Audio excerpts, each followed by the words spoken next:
Hello बच्चों, let's read this question. So this question says the condition for producing sustained interference are okay. Sustained interference produce करने के लिए हमारी क्या क्या conditions होती है?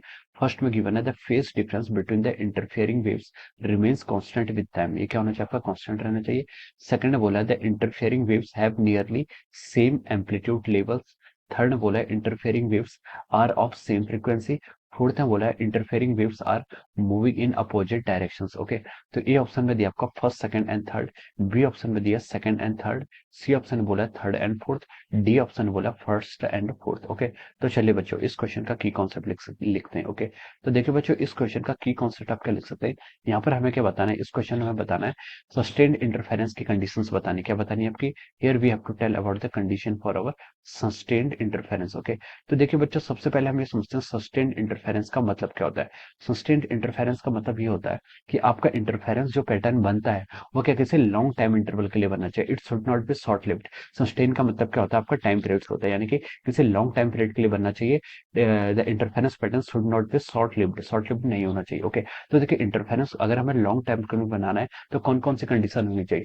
सबसे पहले तो देखिए आपके जो सोर्सेस होने चाहिए, सोर्सेस क्या होने चाहिए, कोहेरेंट सोर्सेस होने चाहिए. क्या होने चाहिए आपके sources must be coherent. Okay, आपके सोर्सेस क्या होने चाहिए, कोहेरेंट. कोहेरेंट सोर्सेस से क्या मतलब आपकी फ्रीक्वेंसी सेम रहनी चाहिए, यानी कि आपकी फ्रीक्वेंसी सेम रहनी चाहिए. और जो आपका फेज डिफरेंस है हम लिख सकते हैं कि आपका फेज डिफरेंस क्या रहना चाहिए, आइदर जीरो रहना चाहिए और कांस्टेंट रहना चाहिए. ओके, तो हम लिख सकते हैं आपका phase difference should be constant. Phase difference क्या रहना चाहिए आपका, phase difference should be constant. आपका जो फेज डिफरेंस होगा उससे क्या रहना चाहिए, आपका कांस्टेंट रहना चाहिए. एक कंडीशन क्या हो जाएगी आपकी, ये हो जाएगी. ओके, अब देखिए से और आपकी और थर्ड कंडीशन क्या होगी आपकी.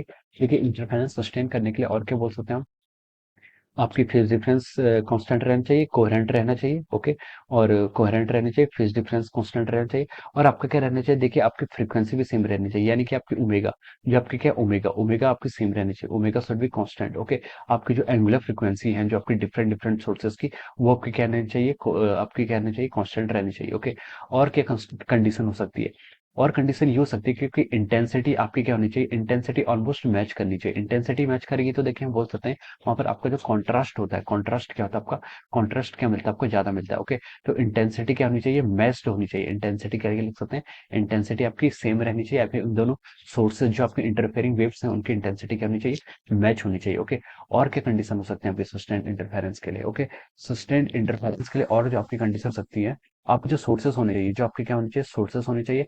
Sources should be narrow. Sources क्या होने चाहिए आपके, नैरो होने चाहिए. ओके, एक कंडीशन आप ये बोल सकते हैं. अब देखिए अब हम यहाँ पर ऑप्शंस से यहाँ पर मैच करते हैं. तो देखिए ऑप्शंस में क्या क्या गिवन है. फर्स्ट ने बोला क्या है, phase difference between interfering waves remains constant with time. Okay, तो फेज डिफरेंस तो आपका कांस्टेंट ही रहना चाहिए टाइम के साथ साथ. तो ये स्टेटमेंट आपका बिल्कुल करेक्ट है. This is the condition for sustaining interference. Okay, B पर आपने क्या बोला है, बी पर सेकंड पर बोला है interfering waves will have nearly same amplitude level. Okay, तो ये भी आपका ट्रू है. ओके, नियरली सेम होना चाहिए. उससे हमें क्या मिलता है, आपका जो कॉन्ट्रास्ट होता है, कॉन्ट्रास्ट क्या होता है आपका, एम्पलीट्यूड. देखिए इंटेंसिटी और एम्पलीट्यूड क्या होता है आपका, इंटेंसिटी आपके एम्पलीट्यूड पर डिपेंड करती है वेव के लिए, इंटेंसिटी प्रोपोर्शनल टू एम्पलीट्यूड का स्क्वायर. ओके, तो अगर आपका एम्पलीट्यूड सेम होगा तो इंटेंसिटी सेम होगी, इंटेंसिटी सेम होगी तो हम बोल सकते हैं आपका क्या होगा, आपका जो कॉन्ट्रास्ट होता है वो क्या होता है आपका, अच्छा रहता है. ओके, थर्ड थर्ड पर आपको क्या बोला है, interfering waves are same frequency. ये कंडीशन भी आपकी ट्रू होनी चाहिए, फ्रीक्वेंसी सेम होनी चाहिए. ओके, फ्रीक्वेंसी आपकी क्या होनी चाहिए, सेम होनी चाहिए, तभी आपको इंटरफेरेंस पैटर्न यहाँ पर मिलेगा. फोर्थ में इसने बोला है कि interfering waves are moving in opposite direction. तो ये कोई कंडीशन नहीं है. ओके, तो this is not a true condition. तो देखिए आप फर्स्ट सेकंड एंड थर्ड तीन कंडीशंस क्या करनी चाहिए, फुलफिल करना चाहिए. ओके, तो हम लिख सकते हैं, देखिए यहाँ पर आपका ये आपका ऑप्शन ए में मैच कर रहा है. Okay, so we can say that इस क्वेश्चन के corresponding option A is the correct answer of this question. Option A क्या हो जाएगा यहाँ पर, correct answer of this question. Okay, so I hope you all understood this concept. All the best and thank you.